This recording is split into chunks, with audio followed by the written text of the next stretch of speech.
Good afternoon. Russia is entering the war against Israel, and this is the main shock of the day. Moscow is already preparing to send troops to help Syria. Columns are at the starting line, airfields are humming, and officials are only waiting on half words and pauses, warming up the nervous silence before the storm. There are almost no details, but we managed to find out a few things. Is this a daring maneuver or the beginning of a long, dangerous game? Before we begin, friends, subscribe to the channel. We have the latest and most important world news, exclusive details of conflicts and the most accurate forecasts. Syria, which has experienced perhaps one of the most dramatic turns in its modern history over the past year, is once again turning its gaze to Moscow. After the Bashar al-Assad regime collapsed on December 8, 2024, it seemed that the map of influence in the region would be completely redrawn. The southern provinces, which were recently patrolled by the Russian military police, ended up under the control of the Israel Defense Forces. The so-called buffer zone was declared there, which, according to Tel Aviv, was intended to protect the northern border of the Jewish state and the local Russian community. But, as often happens in Middle Eastern politics, official reasons and real motives are not always the same thing. An anonymous source close to the transitional government of Syria said that the current authorities, led by President Ahmed Asfar, were seriously considering the option of returning Russian patrols to the south of the country. The idea, at first glance, is simple. The presence of the Russian military police should become a deterrent for Israel, which, taking advantage of the power vacuum after the fall of Assad, not only strengthened its position in the southern regions, but also continues military operations there. However, there is a much more subtle political calculation behind this idea. Damascus wants Moscow not only to return as a military player, but also to take responsibility for the stability of the region, and to act as a kind of mediator in the difficult negotiations between the transitional government and the Israelis. Interestingly, the first steps towards restoring such cooperation are already visible. Just a few days after the visit of the Syrian foreign minister, the siege of Ashebani to Moscow, on July 31st, on August 1st, Russian military police patrols were spotted in the northeast of the country, in the vicinity of the city of Al-Qamishli, for the first time since December 2024. As reported by the Saudi newspaper, a Sharq al-Wazir, a column of Russian vehicles, accompanied by 2 helicopters, proceeded east of the city.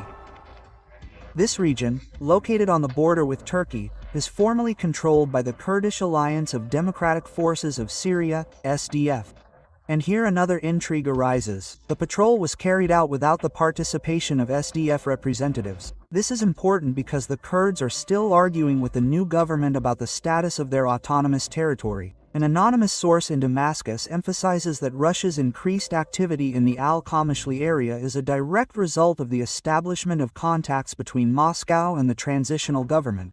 According to him, the current government in Syria is interested in expanding this interaction and transferring it to the southern provinces. And there is reason for this. Fierce ethno-confessional clashes continue in the south.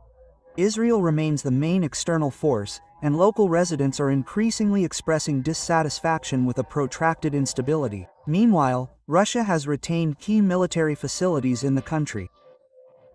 The Naval Logistics Center in the province of Tartus, the Khmeimim Air Base in Lataki and the military airfield in El-Qamishli.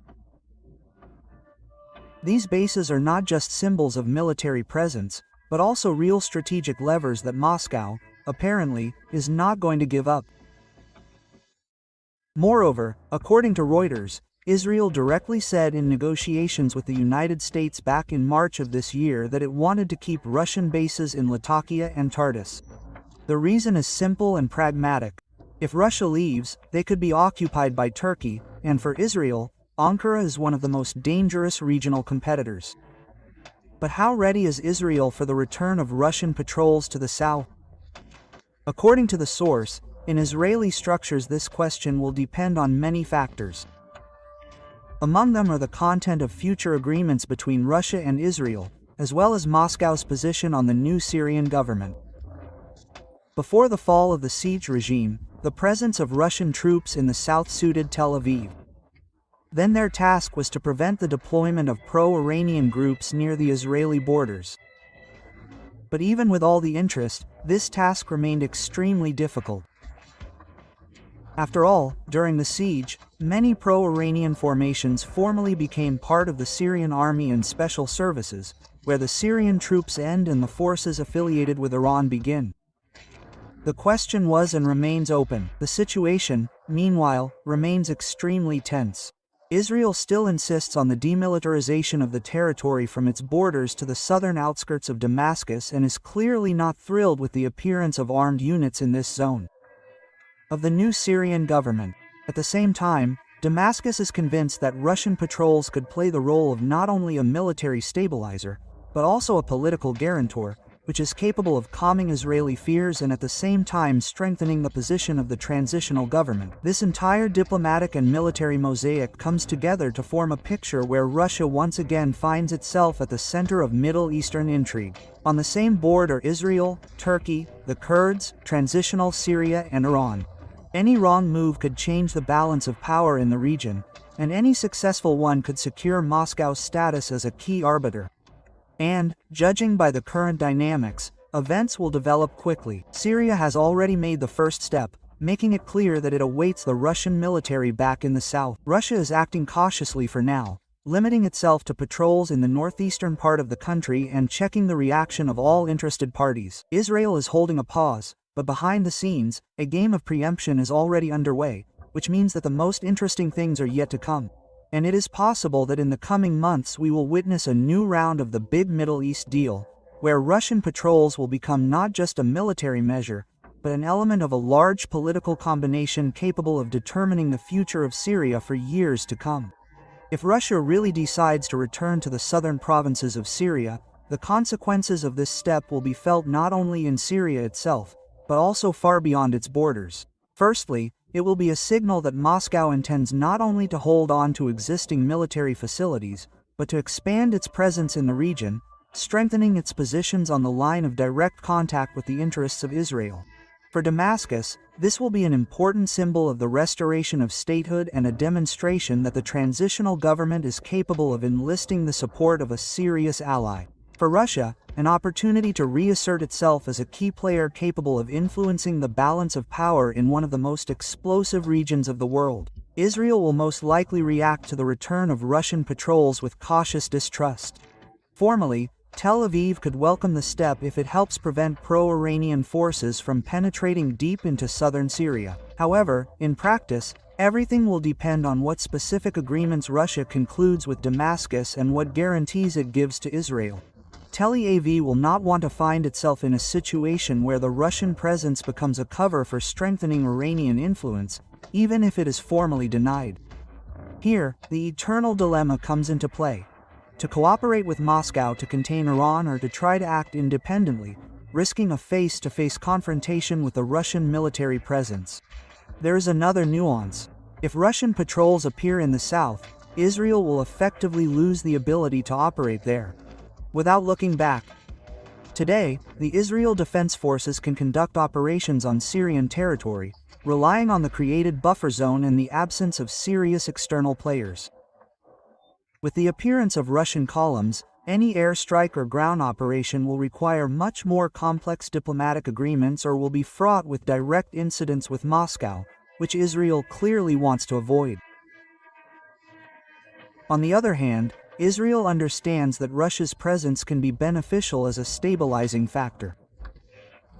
Tel Aviv remembers very well how, before Assad's fall, it was Russian patrols that helped keep southern Syria in a state of relative equilibrium, preventing either Iran or Syrian armed groups from completely seizing the initiative.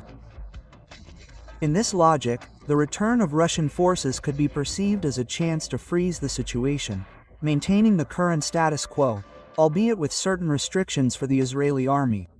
The Turkish factor should not be forgotten either. In recent years, Israel has viewed Ankara as a serious threat to its regional interests, and in this context, the Russian presence in Syria is also beneficial as a counterweight to Turkish activity. If Moscow strengthens its position in the south, it will be able to control some of the routes and zones that Turkey could use to expand its influence. For Israel, this is an argument in favor of not hindering the return of Russian patrols, despite all concerns. However, there are also risky moves in this game of chess. Israel understands perfectly well that Moscow will conduct a dialogue not only with it, but also with other players, Iran, Turkey, perhaps even with whose forces Tel Aviv categorically does not accept.